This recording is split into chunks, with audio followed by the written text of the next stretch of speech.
today I want to talk about the economy, and specifically that there are additional indicators in the market of an incoming recession.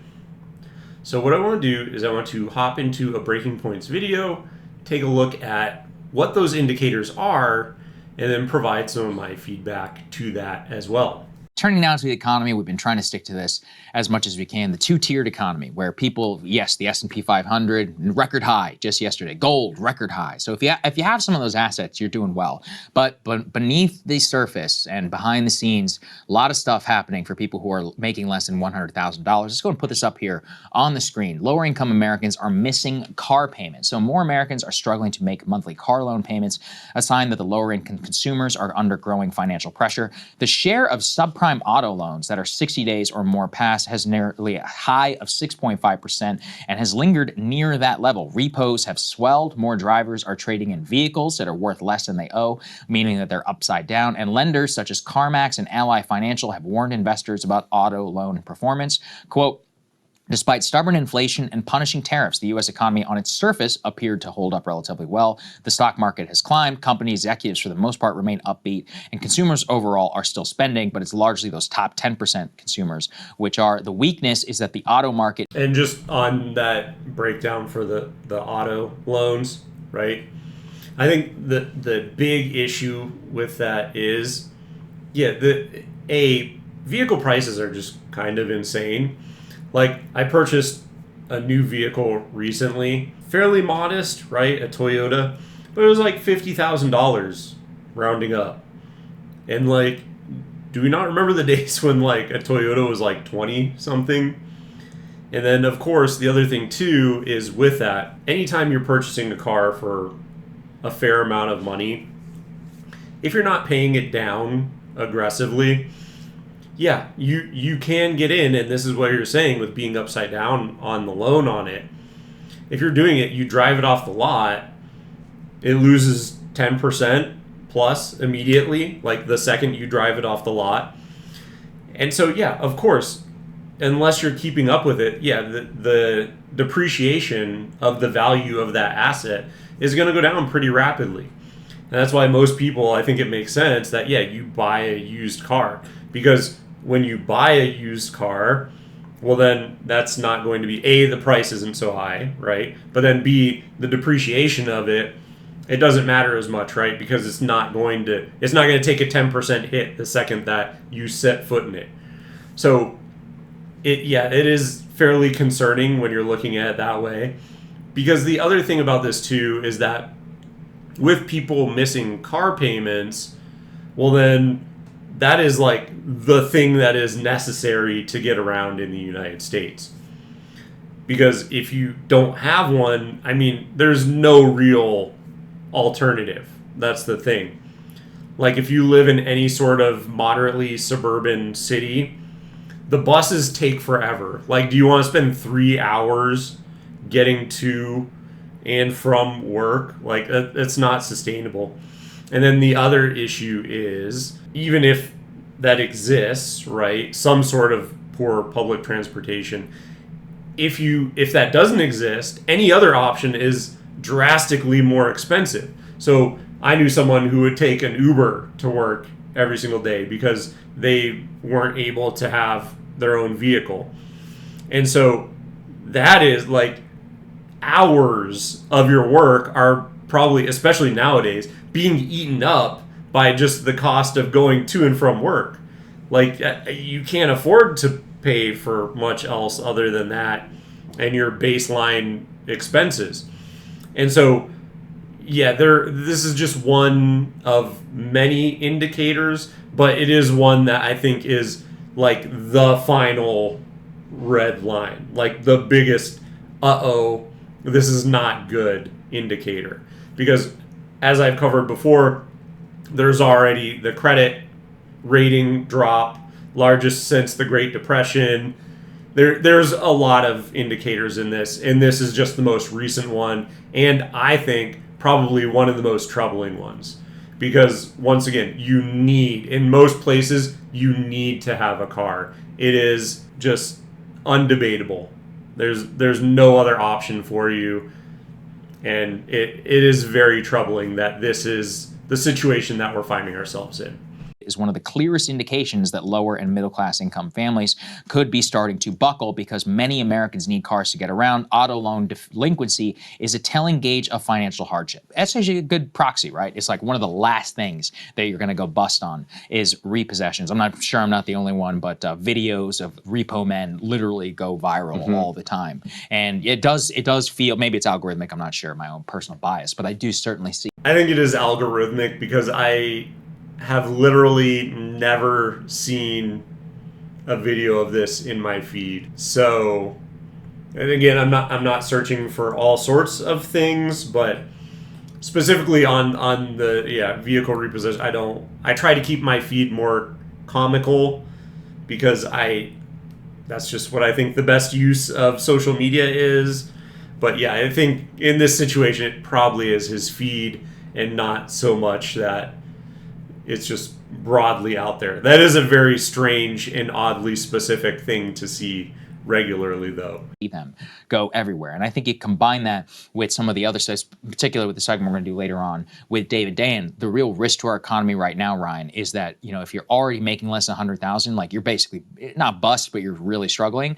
And if 50% of all consumer spending is just from the top 10%, a slight pullback in that is just enough to send us into a recession. Yeah, and what you said is exactly right. If you lose, and as I have said, I think that's coming up this holiday season, because I think people are already on thin ice, especially with now this vehicle delinquency being brought to the forefront and being yet another indicator in the direction. I think this holiday season bust it completely open. Your car and you can't do anything. Like, Unless you live in a city. Small percentage of people live walkable enough that they can get to work, etc. That's not the situation for like a massive portion of Americans. And so even if you do live in one of these places, and I'll say I live in a more suburban area, I would always try to live somewhat close to my jobs. But even then, if I didn't, I think there was one time where it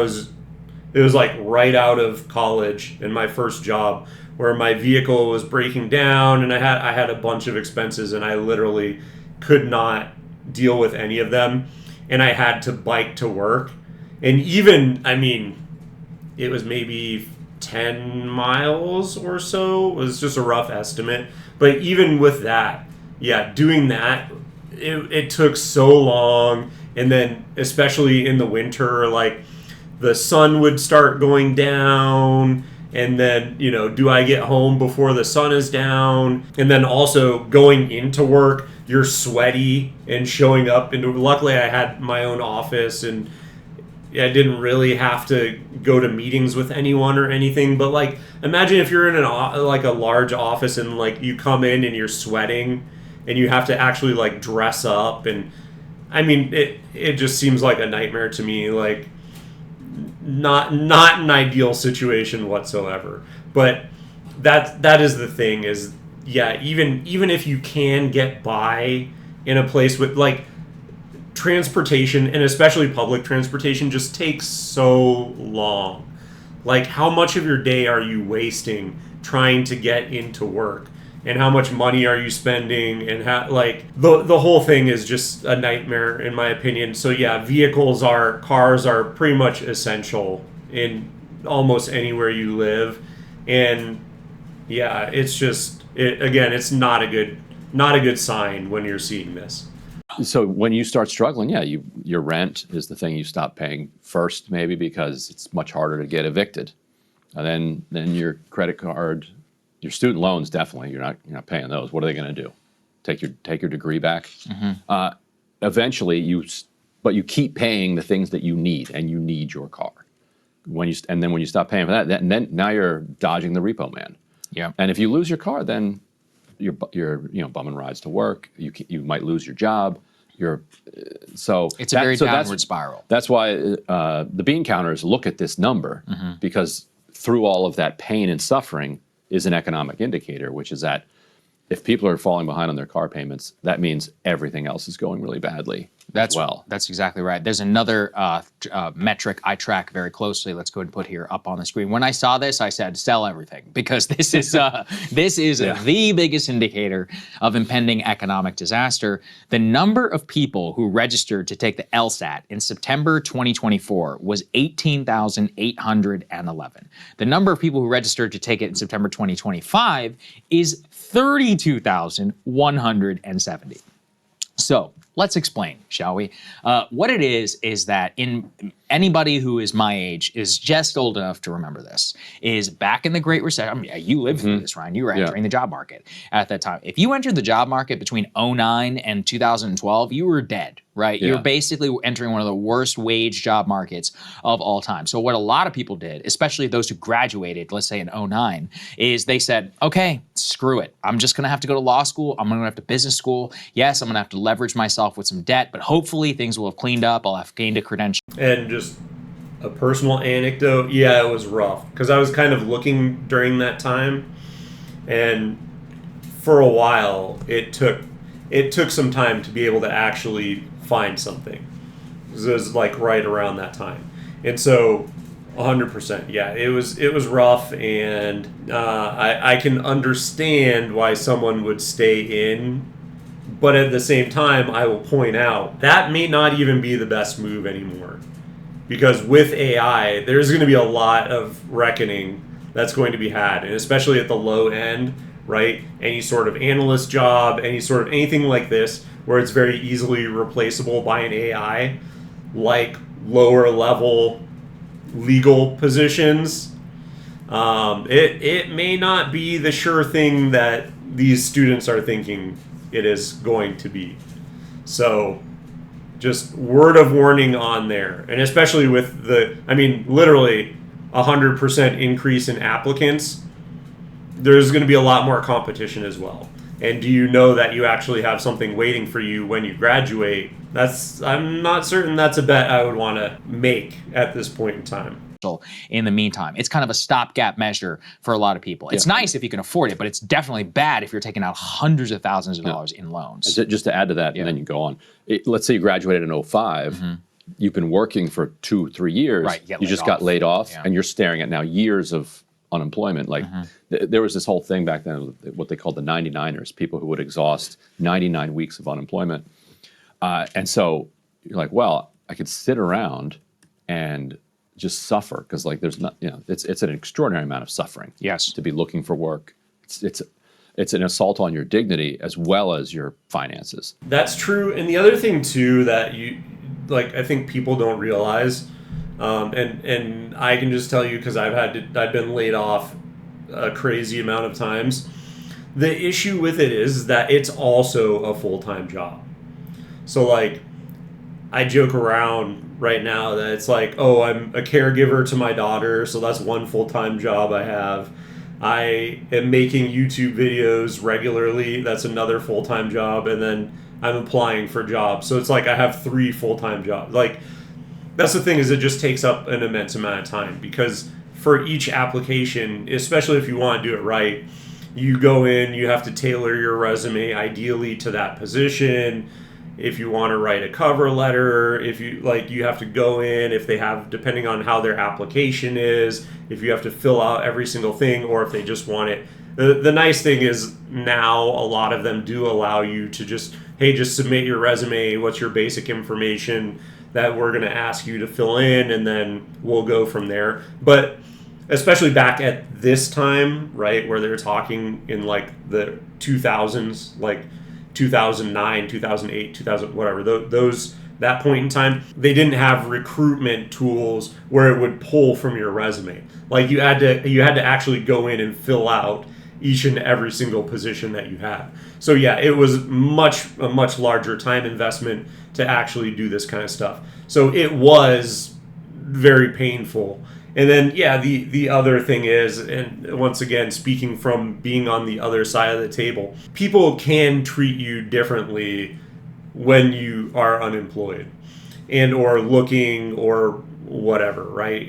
And for a lot of people, and again, because I have a lot of experience doing it. I really don't it doesn't bother me, but I have known multiple people who have looked for jobs, and they say it gets depressing when you don't hear back from companies. And especially in today's market, you can apply to 100 jobs and hear back from 10, maybe, like get rejection letters from 10. So there are so many jobs out there now, especially where you won't even hear back from them. And it's like that. Again, to me, I'm used to it, so I don't care.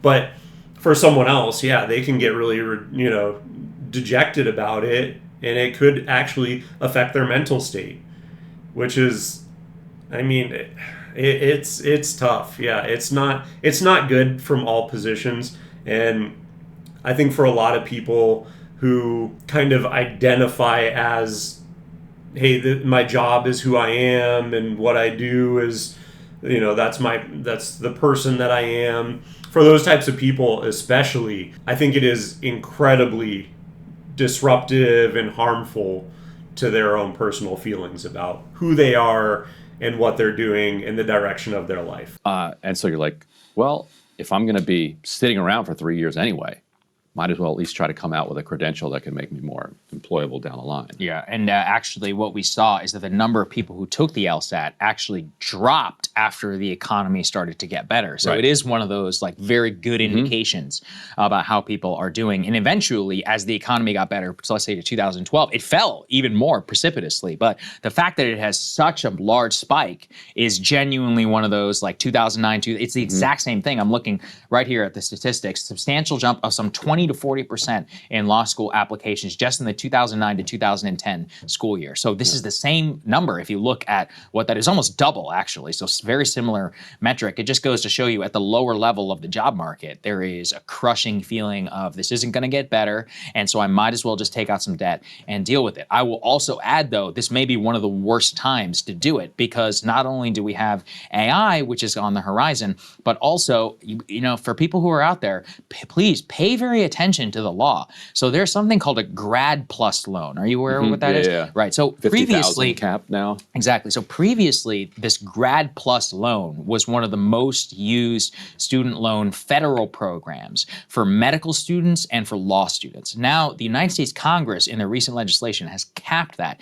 at 50,000. And so there are some schools, I recently saw a statistic that for the very first year ever, I think it's Santa Clara, I need to check Pulling it back. which law school, they had their tuition at 70,000, but then the law changed and they changed it to 50. I was like, oh, interesting. Interesting. Because the 70 was kind of a fake sticker price. It's all fake. Yeah. All right. So there are two options that are right now. Is that one is that, yes, maybe law school prices will drop. I am deeply hopeful for that. Personally, I think we should make the Grad Plus zone 0, and then we'll really see what the market rate for law school is. My guess is a couple $1,000s. But the real change here could be the Yales, the Harvards, let's say any. And just really quick with that point that he's making, right? So if you think about it, right, what he's saying is that, okay, they're basically putting in, you can only get this loan for 50,000. And so there were schools that were charging above that, and then, since they can only get approved for that, we're going to go down to that. And that's the exact point, is that, and the thing that I think is disturbing about that is that it's literally, once again, what is the maximum amount that we can charge, and that's what we're going to go to. So are people going to be willing to go to a school that charges over the 50 if they can't get that entire amount covered? The smart money, if you will, is no, they're not.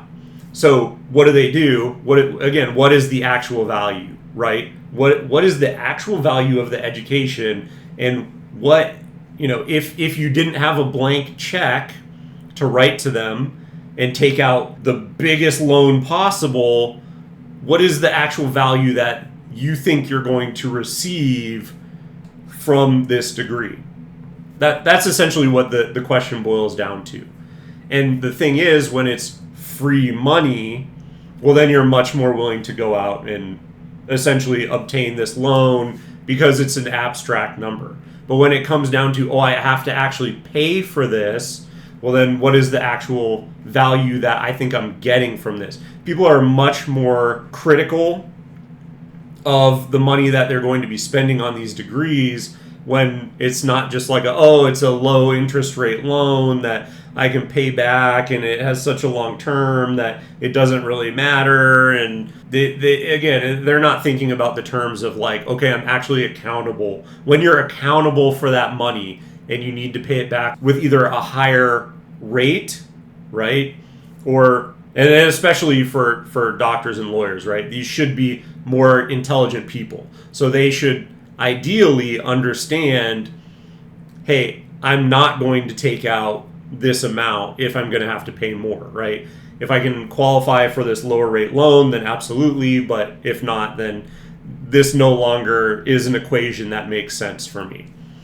So yes, it should be completely taken away because that would drive down the costs across the board for all schools. Because by floating people with no money to be able to loan them money, well then, yeah, it drives up the price and it's just a spiral that has gotten completely out of control. And then exactly what I was saying before, the other point that he was making is with AI, it's not just the AI today.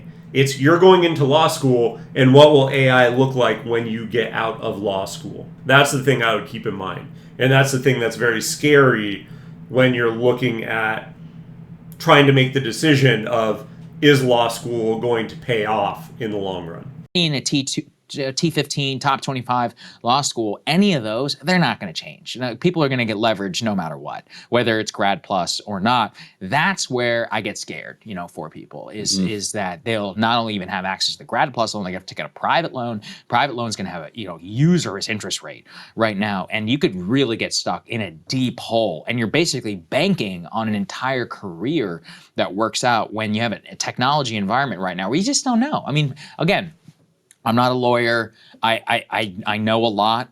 From what I know, AI has not come yet. There's still a lot of guild checks in the system, but I can't be the only person who says, hey, especially the lawyers who I grew up with, their first 2-3 years in the industry, it was bullshit. It was like document review. It was doc review. It was, working, they would, when the partners went to bed, that's when you started to work and you have to do your research and make sure that the footnotes are, it's like investment banking. It's just pure scut work. And that's one of those where that I'm fairly certain ChatGPT could do, or at the very least. And the other point that I like to make about LLMs, right, and AIs is that it's what is the incentive? The financial incentive, right? And that's what I like to call out, and especially when I talk to people about, they think, oh, my job will never be replaced. It won't be replaced until it is one of the things in the crosshairs for where can we make the most amount of money with the least amount of effort for these systems.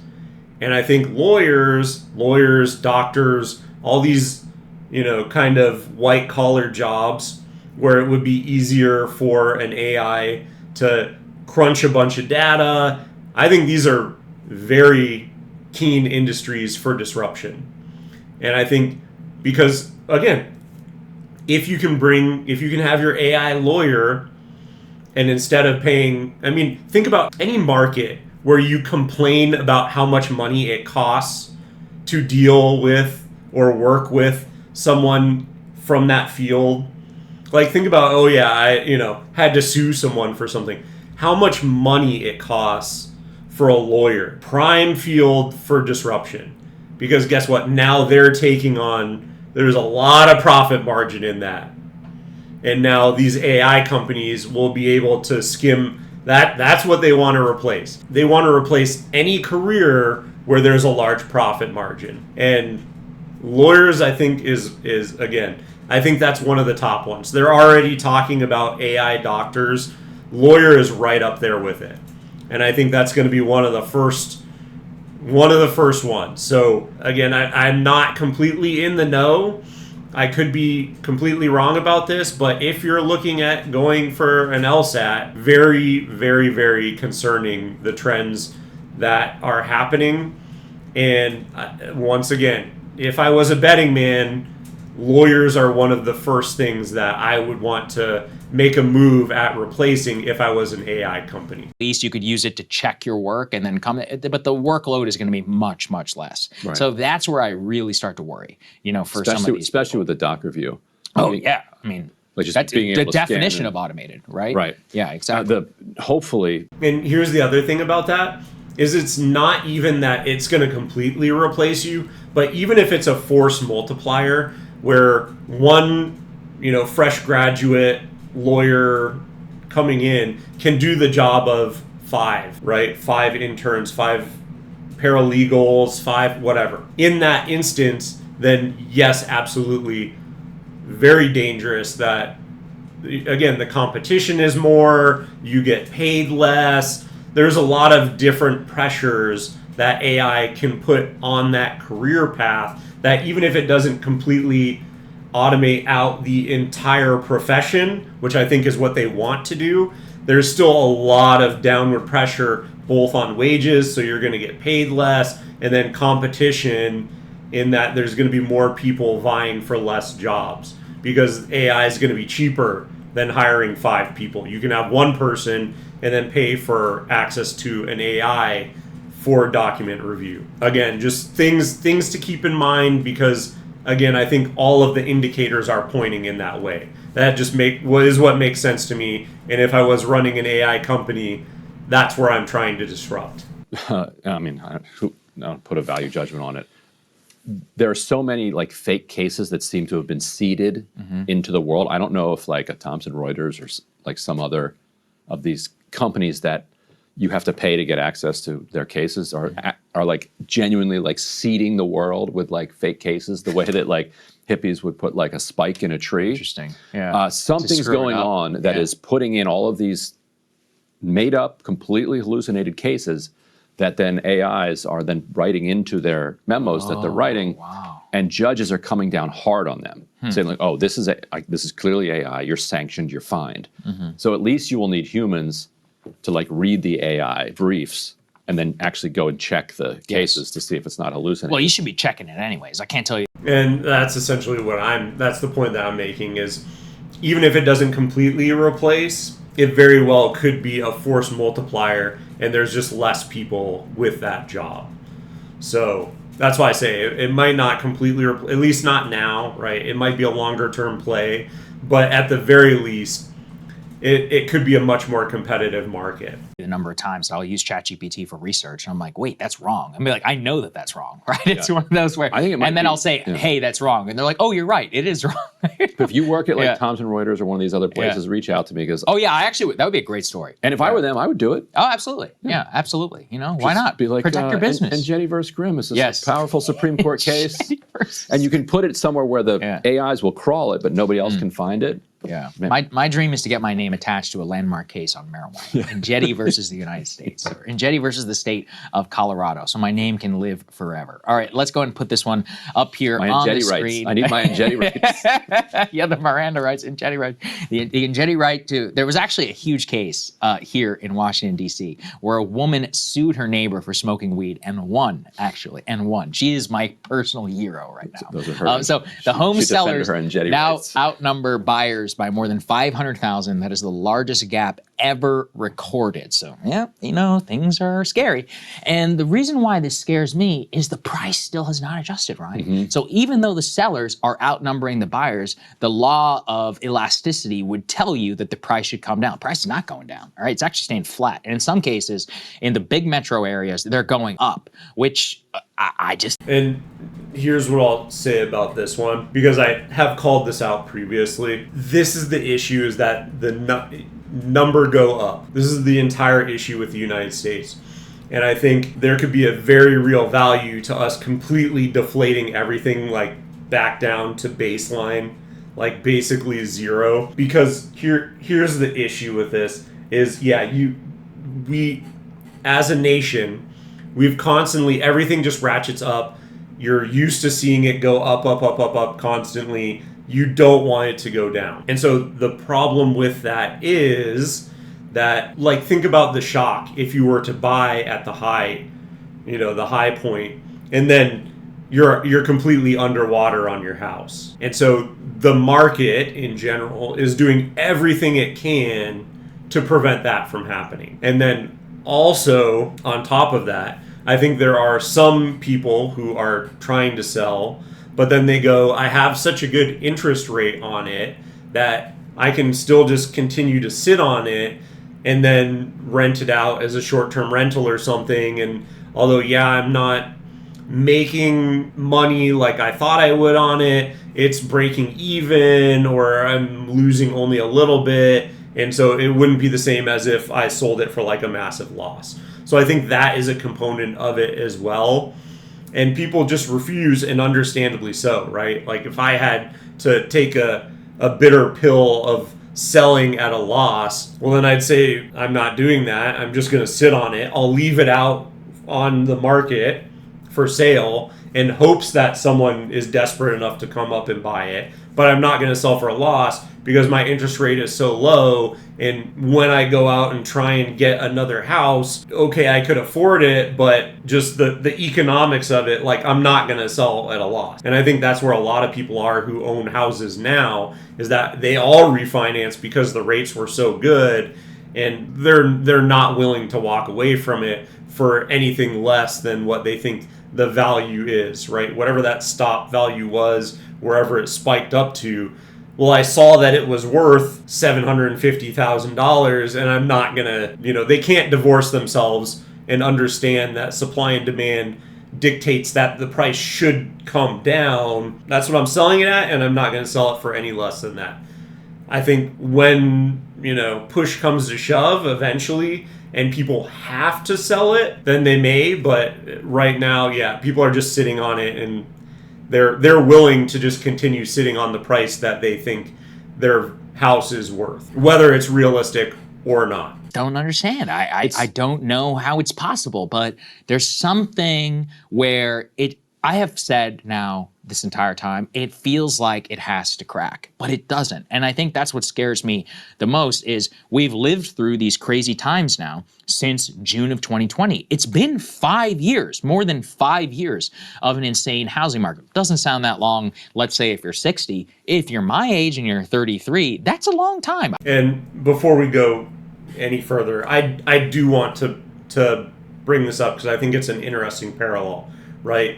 When's the last time that pricing houses fell off a cliff? It was the collapse of 2009, right? Where the mortgage-backed interest, because a ton of people got foreclosed on.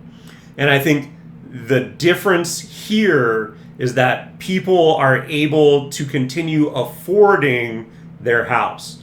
And the other thing that's different about the market now is, like I was saying, I can turn my house into a short-term rental if I have to. Now, how long people can sustain that, and if you're going out and you're getting another mortgage, right, a second house, you need to have the financials to be able to do it. Like, you need to be able to make the point that, hey, I can afford another house. They're not going to give you the loan. And so it's not like in 08/09 where there are all these people who were absolutely upside down on their houses and they got foreclosed upon, and then that opened up a bunch of supply that didn't exist before. Instead, this is where the people who own the houses can afford that. So they list the house for what they ideally want, and then they may be in another house or what they're renting or whatever that looks like. And then they're not willing, because they can afford to have that and just have it sit there and be making some money off of it in short-term rental or long-term rental or whatever their situation is. They're not willing to sell it for less than what they think the value of it is. Again, because they saw that value or the price, and so mentally they don't want to move off of it. That is what my house is worth.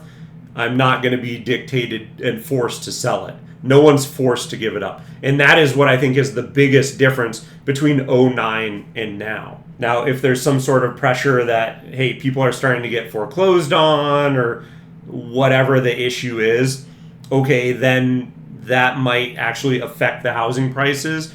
But until something happens, I think what needs to happen is that private equity needs to be kicked out of single family, any sort of ownership of single family houses. I think that is the only thing that will actually change the housing market and actually force rates and prices to accurately reflect the sentiments of the market. But yeah, right now people are just locked in and they don't care. There's other options and alternatives for them to continue owning the property and do something else with it where they can turn some sort of profit out of it. I wasn't even married with a child 5 years ago, right?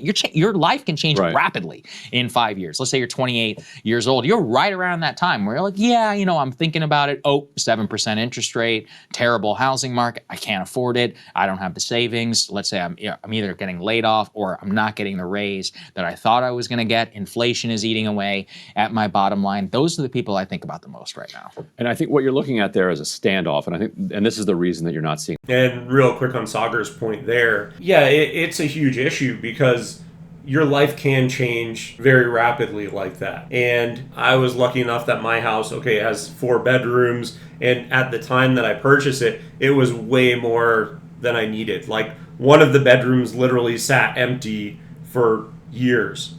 But now it's kind of, I have a daughter, we have a guest room, my office, and our bedroom. Okay, so all of them are used now. But it just shows you how rapidly that can change. That's all within a couple of years' time. And so, yeah, if you were not locked into something like that and lucking out where, I have these rooms and I have the space and I grew into it, yeah, if you add another child or if you whatever, it becomes a problem very quickly. And I think that is a very good point. When you're at that point in your life where you're looking at taking these steps. And the other issue is with that is then if you are looking at possibly getting into something, like how do you feel confident going into the market? Because with boomers passing away, and then also if something were to happen with private equity where they had to release the houses that they have snatched up, well then you could be completely upside down with this gigantic payment that who knows? Could you ever refinance it? It may not even be possible because the house is worth so much less. And so, yeah, you could get completely caught upside down paying this huge amount for this house that, again, it's just so uncertain. I would not want to be entering into the market right now because there's just too many factors, and you hope that something gets done so that people can feel like when I bought my house, I felt pretty good about, here's the price, and I got lucky, right? I saw the trend. I said, I need to take advantage of it right now because I feel like things are going on a runaway price increase.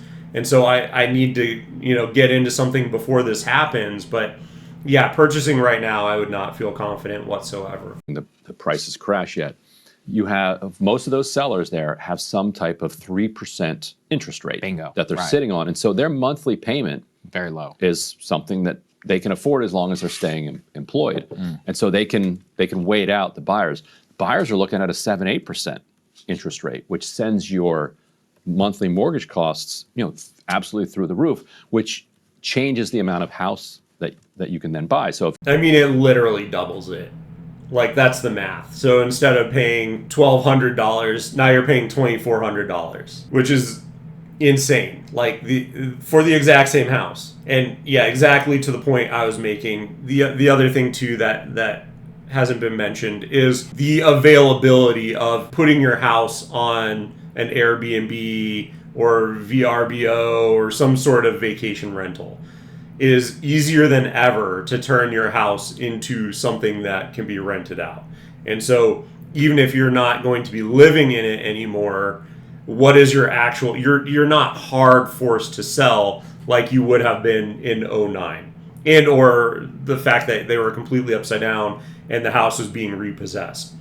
That's not the case here. It's a when I feel comfortable, I can choose to sell it versus there's no availability for an Airbnb. You can't do anything with that property typically, right, for an average American.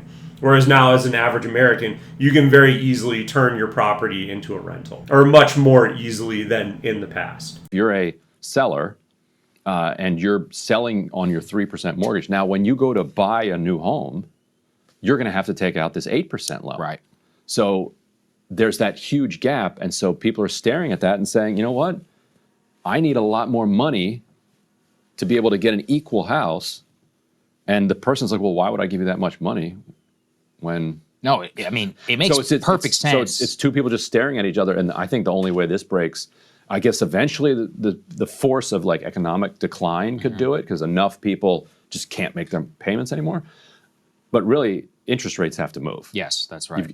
But they're not. You can't. That's the thing. They're this just not. crazy world of where you have 3 and 8, like the buyers at 8, and then Yeah, that is a huge log jam. But yeah, the only way, like I said, he's backing that up, is the only way that something changes is if it gets so dire that people literally cannot afford those houses anymore. But even then, again, I'm very skeptical. And I think the best bet is if finally things boil over so much that private equity just has to release all their inventory. the sellers at 3, like trying to find a place where they can meet in the middle is proving to be impossible. Like that's why you're seeing this record gap. That's such a good point. Yeah, and a lot of people are stuck in houses that they don't even want to be in. I know a lot of them. They have like 3 children and they're like, I'm not moving. I can't afford it. Can't I afford to move. literally Yeah. cannot afford to move. Let's go and put the next one up on the screen. This is, we wanted to bring it back to the shutdown. There is in fact a shutdown happening, by the way, if anybody's forgotten. It's actually the 4th week of the shutdown. Not that anybody cares, apparently. And so these Obamacare prices were the things that the Democrats... It is very hard to care. Like, if you work for the government, I get it, but if you're just an average person out in the United States somewhere, what actually are the negative effects that you're seeing? For me, I'm hard pressed to really identify any, but I mean, I there are some instances where it's happening, obviously, right? If you rely on government programs or right, there might be some disruption there, but to the average person, I don't think so. I don't think I don't care too much. So, and no one seems to be interested in fixing it from the actual politician side. So, whatever. Really we're zeroing in on. And there's been new public reporting now of these higher prices that are now actually revealed in over a dozen states. It says consumers are now facing greater costs for their 2026 ACA health coverage as Congress continues to debate whether to extend subsidies that help people afford their premiums. So health insurance prices for next year under the Affordable Care Act now available. The annual enrollment period for Obamacare starts on November 1st. The costs are becoming publicly available piecemeal through state marketplaces. People shopping for coverage can now preview the costs they face from potentially expiring subsidies, sharply rising premiums in many markets, including California, New York, Nevada, Maryland, and Idaho. Man, California, New York, what? That's a huge portion of the entire U.S. population. Based on newly published information, a family of 4 making $130,000 in Maine would face an increase of $16,000 in annual premiums just next year because they would no longer qualify for generous subsidies. And that is from the Center for Budget and Policy Priorities. That's devastating, $16,000. Here's the thing about this. How do you see this being an issue and not just say we need a complete reform of our healthcare industry? Like, it is so insane to me that how are people expected to pay this much? Let alone that healthcare doesn't. It feels like healthcare doesn't do anything. Like, you go in and you still have to pay $10,000 in deductible a year. Like, this isn't care. This isn't sustainable. Like, it is insane to me that this is the system that we have, and this just highlights it. I mean, this literally puts a big red circle around it, and someone needs to look at it and say we need to completely reform this system because it's not functional for anyone. Like, the deductibles are so high. The costs for it are so high. Like, just the plan alone is so expensive. You may as well go and just be like, I can't afford to pay it. Like, I don't know what to tell you. Because I mean, it's just insane to me. Like, it's literally not functional. The entire system is not functional for anyone. Like, it needs to be completely reformed. The government needs to completely take over all of it or something. Right now, what it is, though, the corporate greed is making it completely unsustainable for everyone. And the system's broken. What else can you even say about it? Like, I don't know how anyone could argue against that. No, that's after tax income. That's one of those where you read and you're like, that can't be right. Right. That has to be wrong. That's huge. An increase of $16,000, and like you said, after tax income. So the family of four making 130, 135. Well, I guess it's technically tax deductible. Whatever. I'm not an accountant, but yeah. Still. Yeah. Yeah. It would be tax deductible in the same way that like an HSA, like that kind of an account, because it's spent on healthcare, it's tax-free money that you can contribute to it. But at the same time, that's still an insane amount. Like even not accounting for after versus pre-tax income, just wild, absolutely wild. Yes, you can write that off. That's true. But your income is not, your actual income is going to be more like 100, even though you can write a lot of that off. But that's brutal. And so what's interesting here, let me read something from a related report, which says, so the expiration of enhanced tax credits will lead to out-of-pocket premiums for ACA marketplace enrollees increasing by an average of more than 75%. This is the doubling that you keep hearing about. So they're guessing that it won't be a complete and total doubling, with insurers expecting healthier enrollees to drop coverage. That in turn increases underlying premiums. So just to make sure everyone's clear. Yeah, because why wouldn't you? Like that's the thing, is that when you are making it so wildly expensive, if I was young and didn't have a family, and what I would just pass on healthcare completely. Because like, what is most of the things, unless you're doing risky things that are fully reliant on yourself, like running up mountains or extreme sports or something like that, where you can get injured and it just happens and you need medical assistance for whatever you're doing, unless you're doing those sorts of things. Like if I'm just a sedentary person living at home and I'm reasonably healthy, why would I want to pay into this system? Because the prices are so insane, I'm opting out. I'm not interested in participating. It's literally like setting your money on fire. You're throwing your money in the garbage. And that's the thing, is that you need to have these people bought in and paying into the system, because that's how insurance works, is you have relatively low risk people who they have coverage in case something happens, paying in, even though they're usually not going to draw from it, to subsidize the cost of the people who are infirm or old or need to use the system. That's how it works. And so by scaring that lower risk group out because it is so insanely expensive, well, then it's going to drive up the costs even more so.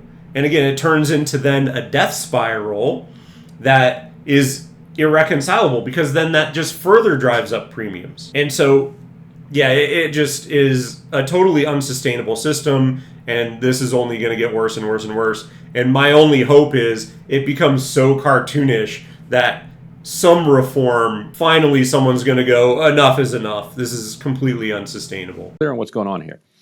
We're going to double the price almost of these exchanges. A lot of people are going to look at that $16,000 price tag that they're facing for next year, and they're going to say, I can't afford that. It's not even a choice of whether or not I want to buy this. I don't have the money for it, so I'm just dropping health insurance. Insurers have already gamed that out. They know that they're estimating $2 million for next year and then increasing as it goes on. Okay, so it's the healthiest people who are the most likely to say, you know what, family is going to have to go no insurance this year. Mm-hmm. And so if you lose the healthy people from the pool, you then have to charge everybody else more. So not only are you losing the subsidy, which is driving the price up 75%, they're estimating, then they're already forecasting to regulators that they're going to raise the underlying price by 20%. Yeah. That is a year-over-year increase that is utterly unsustainable and insane. Right. And this is why we just need to get all profit. Every single vertical. Every vertical that is non-negotiable and necessary, like housing, like medical, like any of these sorts of things, get all profit out. All of it. Literally, pass a law, you have to operate at 0%. And if, by the way, these companies can't, they don't want to do it anymore, government take it over. I don't care. It literally needs to operate at 0% profit because it's ruining. It's literally ruining. And these are all non-negotiable things. Like your house, your living, your, any sort of insurance, all these things. We're in such a screwed up country that chases profit above everything else, above literally ruining the lives of the people who live in your country. Get it all out. Get it all, completely remove it all, because we can't be trusted to regulate ourselves. Morals don't win out, apparently. People are way more interested in money than morals. So just remove it. That's literally the only solution at this point in time. 20% in 1 year? It's horrible. But, I keep coming back to what Crystal said with Corbin Trent, This is a devastating point. This is the devastating point. The whole fight is we can't afford to go back to normal Obamacare. Well, if this is normal Obamacare, this sucks. I said it at the time. Yeah, it's like, this is It has always horrible. Yes. This is. The funny thing is, on my This Day in History on Facebook, when it passed, and I get to see it every year if I check, when it passed, I had a huge rant against it, where I basically was like, this doesn't actually do anything. It doesn't help anything. All it is literally a tax and a requirement to have the healthcare. So I was against it then, and this is probably like my most politically motivated that I have been in the past, but came out strong against it because I thought it was trash then. And guess what? It's trash now. That's exactly what I thought. I mean, exactly what they're calling out here. It's literally, because there was the mandate, it's literally a mandatory tax. And then what is the incentive for that? Well, now that it's mandatory, we're going to crank up the price as much as possible because otherwise you get fined if you don't have it. And guess what the problem is? That's exactly what I've just spent the last whatever minutes complaining about. Is that it's a mandatory thing. So now, hey, we got you by the balls, and now we're going to ramp up the price because you have to have it. No one sees a problem with this model. Horrible. The only reason people signed up were because of pandemic era subsidies for health insurance. And now that it's reverting back to people are like, whoa. I'm like, I didn't know that this is what the normal program was. And that's actually kind of a Republican talking point, which is not incorrect. It's like, if this was the normal marketplace, then what the hell are we doing here? I got some of these older figures. I got in Kentucky, a 60-year-old couple making $85,000 will face an increase of $23,700. Right, they make 80-some thousand, and their increase is a quarter of their $23,700. I'm rolling the dice till I get Medicare. I mean, personally, right? If you're healthy, I'm like, let's roll the dice. Right. Don't take any buses. Don't go in a crosswalk. And that's what they expect people will do. Yeah. So costs are going to. Yeah, and that's the other point is because anything that would happen to you outside of something that you do on your own, it gets paid for by the other person. So like if you get in a car accident, well then all your health, if it's not your fault, right? Well then all your health bills, your hospital is all covered by the other person. It has to be because they were at fault. So that's what I'm saying. Like, if you're relatively healthy and all that kind of stuff, of course you're going to take yourself out of the system because it's in that example, 1/4 increase. So what were they already paying before? And now they're 1/4 of that is added on to it. I mean, like what? It literally makes no financial sense. How are you spending that much on healthcare? Yeah, it's particularly disturbing to me. The trends that we're seeing play out here, and I don't know how anyone can afford it unless your employer is paying for it, and even then it's still incredibly expensive. You go through the roof. The best thing that people said about the ACA at the time was, well, this is a first step and they'll fill it in with subsidies. And then they did, and now they let them go. Now you have to fight to get them back. But yes, it's utterly absurd. It's outrageous, and it shows why you need universal coverage, because without universal coverage, the healthiest people aren't in it, and then everybody else pays more. So yeah, the politics play an interesting role here. Yeah, this is really what I want your opinion on. And that's exactly it. Because yeah, especially when it gets so insane like it is now, why would you pay for it? I absolutely would not. Again, if I was a young single guy, nope. I was, a 1099 or whatever, right? I just not interested. I'm not participating. I'll roll the dice and hopefully it works out because yeah, what are the odds? Yeah, it's rough. It's a very rough situation that I think we find ourselves in, and you do truly need it needs to just be universal because the worse this gets, no one young and healthy is gonna agree to be in it. Because it does look like the Senate Democrats are going to cave. Right, because so so if you're just listening to this is Andrew Desdorio, Hill reporter, saying, are Senate Dems eyeing November 1st as a shutdown off-ramp? Dems think they can argue it's no longer feasible to address the expiring ACA subsidies legislatively and make GOP own the resulting premium hikes. No decision yet, but this idea is picking up steam. So, in other words, saying, okay, well, the exchanges open up for business on November 1st, and this is what we're fighting for. So if we get past November 1st, we can then save face and say, okay, look, we tried. We tried to save Republicans from themselves. We tried to stop Republicans from doubling your health insurance costs. They refused. Now they're doubled. It's done. Let's open the government up. So that's, and then you've had, was it Thune yesterday saying, I will negotiate, and what Republicans have been saying is we will negotiate around these subsidies, but we won't do it with a gun to our head. Which is hilarious because it's... I mean, the whole thing is dumb. Here's the thing. Subsidies come from tax money, right? So in order to kind of get this all back under control, yeah, of course they're going to pull out, right? Because otherwise they get bludgeoned, they get bludgeoned over the head if they do, and they get bludgeoned over the head if they don't. Because if they do it, well then debt just continues to ramp up and up and up. And I think they're finally realizing, oh, this is becoming a problem. But then if they do it and they roll, that is the case if they do it. But if they don't do it, then they can get bludgeoned over the head of, oh, because they didn't want to continue the subsidies, well, now your premiums are going through the roof. So I think either way, they're completely screwed on it. Either, okay, we're allowing the debt to continue to go up and up and up at insane rates, or your premiums go up at insane rates. Either way, it's not good for either direction. So they're kind of in a lose-lose situation. So by holding out, I think probably the argument is less people are impacted by the subsidies going away, right? Because how many people are using Affordable Care Act and those plans versus if the debt continues to go out of control, that affects everyone. So my guess is it's a numbers game, but yeah, I think they're screwed either way. So they're just going to do what affects the least amount of people. It's like the exact reverse of what the party said during the last shutdown. There is no principle in process ever.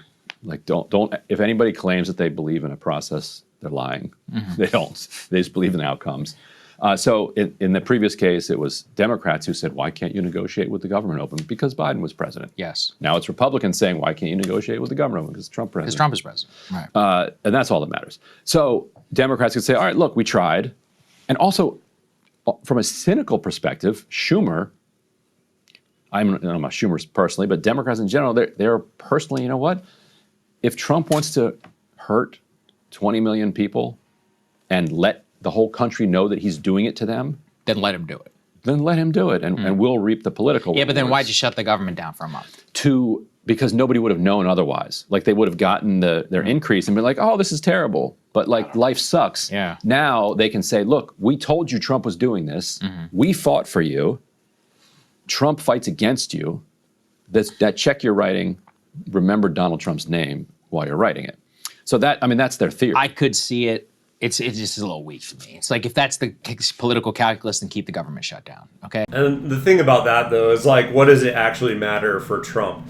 I think they're trying to associate it with the Republican Party in general, I would assume, because who cares? This is the last time Trump's in office. Like, no one actually cares anymore. It doesn't actually affect Trump because he's already voted in. But yeah, if they're trying to attach it to Republicans more in general, but again, 20 million versus 320 million, I would rather piss off the 20 million. Because again, their talking point could be, well, if we fund this, then the debt continues to be insane. So again, that's just my viewpoint. I could be totally off base here, but that is the argument that I would make pro not extending these subsidies. I mean, because again, and Crystal's made this point, I'm sure you agree with it. If you ask those no kings people, yeah, there are going to be some signs about Obamacare. That's not what they're mad about, right? They're mad about ICE. They're mad about all this other stuff going on, right? So for them, they're like, screw you. Why should I fund you? You think these ICE agents aren't getting paid? Fine by me, right? And that's a very good point too, because with the news cycle the way that it is, the issue is that there's so many things going on. Like there's things that I want to cover, and then there's like I only have a certain amount of videos a week. There's things that I feel like I have to cover because I think they are the biggest, most important stories that need to have the light shine on them. But there's like 10 other things that I would like to talk about. So exactly to that point, there's so many other narratives going on right now that what are you going to do? It just gets lost in the news cycle, and then no one's thinking about it a week later. And so I think this is probably one of them that, yes, it affects a fairly sizable amount of people, but in 2 weeks, people are going to find other routes to market, or whatever is going to happen, and no one's going to be talking about this. Who already is talking about healthcare insurance costs? Like, yes, because the government is still shut down, but once it opens up and whatever, like, because the Democrats are trying to funnel this as the talking point, I honestly don't see anyone caring about this in any amount of time or for any prolonged period of time. For a lot of them, they're saying there's no reason to fund this government. It make their life a little bit more difficult. Force them to do stupid shit like, I don't know, firing an artillery shell that explodes over the city of Los Angeles. I mean, if I'm a Dem, I'm going to take that all day long, right? Yes, it's very painful for a lot of the for the federal workers, etc. But pawns have to be played in the field of battle. The problem for Democrats is that Republicans only have to peel off a few, and they're good. Democrats as a leadership can want whatever they want, but if Republicans can get a couple, I don't know, we'll see. But November 1st is, it's still a ways away. Yeah. All right, but that was essentially what I wanted to take a look at there. I thought it was very interesting to kind of take a look at all those different indicators and what exactly is going on in the economy. Just to take a look at, once again, I'm trying to make the case, hey, be smart with your money. Make sure you're taking a look at, you're not over leveraging yourself. You can ride out at least some sort of storm. I know that's easier said than done, right? But I think it is very important because I think there is something large coming, and if I were to take a guess at it, what will be the fire that lights the ignition to that will be this holiday season. That's my viewpoint on it. I could be totally incorrect, but I think that is probably something that's coming sooner than later. But if you like this video, give it a thumbs up. If you're interested in more content like this, drop me a subscription below. It really does help my channel grow. And if you have made it this far, thank you so much for watching, and I will see you in the next one.